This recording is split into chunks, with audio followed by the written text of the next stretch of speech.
రక్షకుడును మన ప్రభునైన యేసుక్రీస్తు నామంలో మీ అందరికీ హృదయపూర్వక వందనములు. ఈరోజు దేవుని వాగ్దానము లూకా సువార్త 19వ అధ్యాయము 48వ వచనము.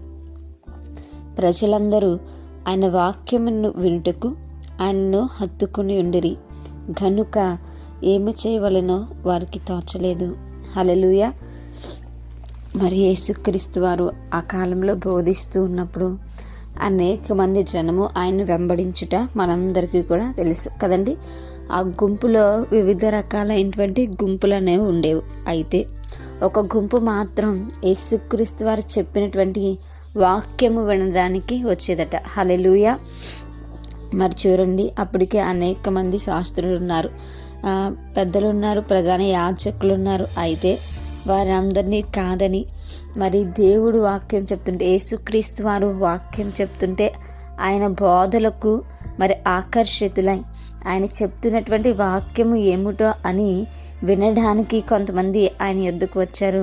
రావడమే కాదు కానీ వారు ఆయన హత్తుకున్నారు. అంటే ఏమాత్రం కూడా విడిచిపెట్టకుండా మరి ఆయన చెప్పినది వింటూ ఉన్నారు.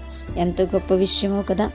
మరి మనం ఎప్పుడైనా ఇంత ఆసక్తితో వాక్యము వింటూ ఉన్నామా? మనం ఆలోచన చేసుకోవాలి. వాక్యం వినడానికి మనకి వేగిరుపాటు అనేది కావాలి. ఇక్కడ వారు హత్తుకొని ఉన్నారట. వారు హత్తుకున్న విధానం బట్టి అక్కడ ఉన్నటువంటి మరి పెద్దలు కావచ్చు, శాస్త్రులు కావచ్చు, మిగతా వారు యేసుక్రీస్తు వారిని ఎవరైతే పట్టుకోవాలని చంపాలని ఆలోచన చేస్తున్నారో వారు భయపడే అంతగా ఇక్కడ జనాలు దేవుణ్ణి వెంబడిస్తూ ఆయన హత్తుకున్నట్టుగా మనం చూస్తున్నాం. మరి మనము ఎప్పుడైనా వాక్యము వినడానికి, వాక్యమును ఆలకించి వాక్య ప్రకారం జీవించడానికి ఈ విధమైనటువంటి సిద్ధపాటు మనం కలిగి ఉన్నామా అనేది మనం ఆలోచించుకోవాలి. మరి వారికి అప్పటికి ఇంకా సరిగ్గా తెలియనప్పటికీ కూడా రక్షకుడు ఆయనే అనేటువంటి విషయము చాలామందికి అక్కడ తెలియదు. అయినప్పటికీ కూడా యేసుక్రీస్తు వారి యొక్క బోధలకు వారు ఆకర్షితులయ్యి అక్కడ అనేక మంది వచ్చినట్టుగా మనం చూస్తున్నాం. వారు వాక్యాన్ని వింటూ దేవుణ్ణి హత్తుకున్నట్టుగా మనం చూస్తున్నాం. మరి మనం ఎప్పుడైనా వాక్యమును విని వాక్యమును హత్తుకున్నామా? దేవుణ్ణి ఎప్పుడైనా హత్తుకున్నామా? ఆ యొక్క అనుభవాలు మనకున్నాయా అనేటువంటి విషయము మనం గమనించుకోవాలి. వాక్యముతో దేవుడు మనతో మాట్లాడుతూ ఉన్నప్పుడు ఇది వాక్యమై ఉన్నటువంటి దేవుడు కదా, నాతోనే మాట్లాడుతున్నాడు కదా, నన్ను దర్శించాడు దేవుడు అని ఎప్పుడైనా కృతజ్ఞత కలిగి మనం జీవించామా? ఒకసారి మనం ఆలోచన చేసుకోవాలి. మనము దేవుడిని హత్తుకుని జీవించేటువంటి బిడ్డలుగా మనం ఉండాలి. వాక్యమునకు దగ్గరగా జీవించేటువంటి బిడ్డలుగా మనం ఉండాలి.